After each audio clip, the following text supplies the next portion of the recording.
Thanks for having me judge your entries. They were really enjoyable, so thank you. Couldn't choose between two, so the first one was Spindles. I thought they had great storytelling.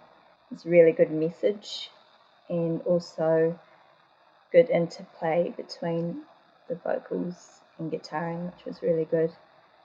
And the second performance was Birthday Raven, just for its simplicity of message, which I think is really important to get that message across.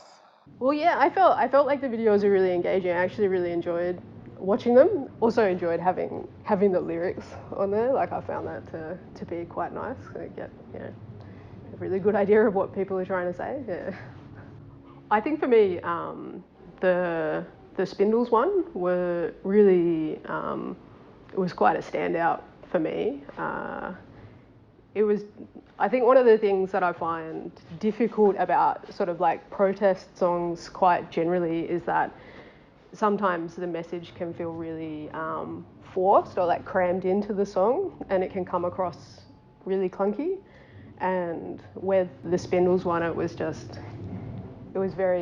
came out very beautifully, and I think that's what sort of makes the best protest songs. They're sort of like the message is wrapped up in this sort of beautiful lyricism that sort of sticks with you, and then you think about it later. So, can I just say, they were so diverse, and I loved all the different voices that came out from just such a small selection.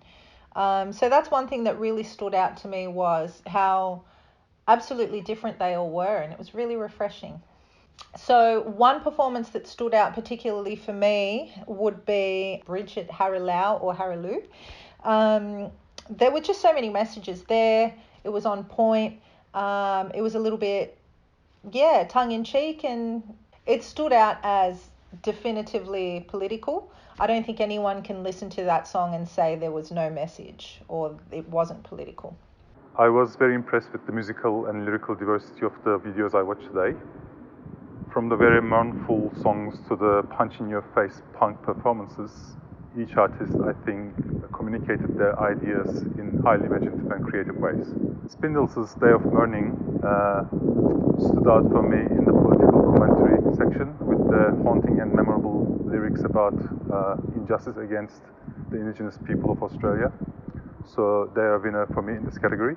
First one, Bridget, and the second one, Boy Bucket. I thought the performances were really passionate and really well presented. I definitely felt that Bridget's sort of encapsulated that like rah-rah protest vibe. At the start, I wasn't so sure, but then as I got further into it, I was like, yeah, fuck the rich, yeah, that's right. There was an undertone of sort of like urgency that I appreciated as well. So this one question, I think, would depend on what audience we're talking about. If we're talking about broad mainstream culture, and I would say Boy and Bucket have nabbed that one for me. They have gorgeous voices, they've got this lovely harmony thing going on, and towards the end, that really soft trumpet is just such a lovely warming sound that I think is very palatable. Bridget Harilaou has a gorgeous voice. I think it might have been Ess-Em who did the piratey sounding political really fun song, and they stood out as very talented people. Birthday Raven was a band that I totally would have been there for with bells on when I was a teenager. Birthday Raven, simply because of its straight up, like, no nonsense style, and its aggression as well, which kind of showed that discord. And second performance is Ess-Em. I thought the song was well composed. They're great musicians, and I think, just the song and the structure lent itself to Discord and Dissent. I think it was probably Bridget's one again. Like, I think that was like not, it didn't have the same impact for me as the Spindles one, but it was one that I think would be appreciated by sort of a broad audience, and they, yeah, and like I said before, even though it's sort of an overt message, like I feel like a lot of people could sort of get on board with it because it's got this like sort of like catchy energeticness, which I really enjoyed, and I feel like could be sort of enjoyed broadly, and people can appreciate the message. So even though Boy and Bucket were really exciting for me to discover and come across, I'm going to have to pick Spindles for this one. So I've seen this performer perform over a stack of years and have watched them evolve, and they have never failed to move me.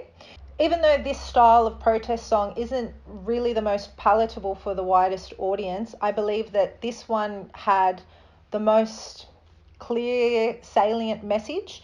It was also, for me, the most relevant message, as it's a conversation that has come up time and again in these past years. It's one that's really important for a lot of people, and it's very timely. Also, Spindles' performance really stood out to me as having a raw quality, which means that they don't need lots of production to be really powerful, and I really liked that vulnerable, raw feeling to the performance. Boy and Bucket's Sorry Little One was the most imaginative in their stage design and very effective in communicating their message. So they did well in the appeal to audience. Bridget Harilaou's performance stood out for me with highly relevant political commentary delivered with a simple yet really catchy tune.